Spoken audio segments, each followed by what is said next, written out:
So here's my question. There's the Ice Cream Lord and the one whose name I can't remember, but is on the journey.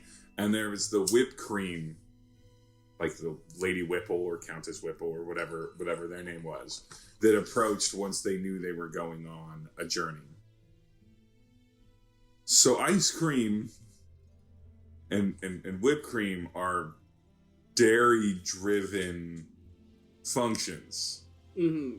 So how does that sus with like the I can't remember the name of the lactose kingdom, but like, because they use LAC in it somewhere. Yeah.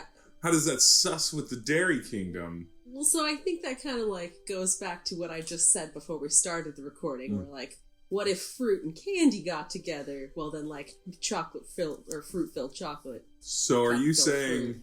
So maybe that's like a dairy person, candy kingdom person produced. What monsters would have? Would you be like? So, but if we have, there is a person that is just a bottle of milk, and like they are filled with milk. No, that I understand. I'm not questioning that there's a milk person. That makes sense. That's reasonable. All right, so I'm a cheddar cheese block, right? Like a medium cheddar, right? And you're a red hot. That child is very like, you could get some real dark, like the wrong flavored children. There could be a whole outcast society of people that are just like horrifying to think about as flavor combinations. Well, like they kind of hint at that some, because they start like one of the first squire we meet is a cough drop. Yeah, he's like, a cough drop. He's like, I'm the only medicinal candy. It's like so I suppose there can be bad tasting things. Is your quality of life defined on your potentialness for deliciousness? No, see, they do mention specifically when in the forest when the kids are talking to Liam, they mention we're not made out of as nice candy as you are. Yeah, so it is. There is a class-based quality of flavor thing. I'm both curious to see if that rolls from Candia to Kamita and other kingdoms. But like, so there must be some sort, there's gotta be like a conversation between like a mother and a daughter, and the mother is like, I don't know why you're dating that boy. You have no future with him. Your children would be disgusting.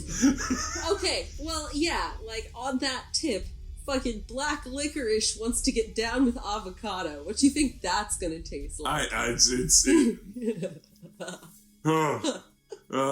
It's that hot avocado we I want him to show me. Want to see that pit? See that pit?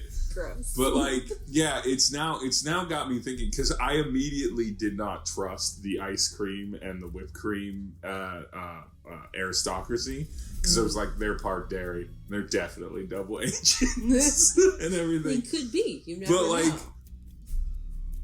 there's another question too. So like, there's the advisor to Lou's character, the king, and he's like a sweet cake person. Yeah, and he's like a giant piece of cake. So like, I get the candy is constructive of things, but cake is like, and like, you kill eggs, I guess. You break up eggs. Is there like a problem in the egg community, or is he like deeply descended from eggs? Well, so I'm unclear also about like what determines level. So everyone appears to have like their own people, like have arms, legs. Yeah, anthropomorphic per se. But like how that manifests is different, because cake person is slice of cake for head with eyes, and like the mouth appears delightful to be the middle of the cake, and delightful like pants and arms. Yeah.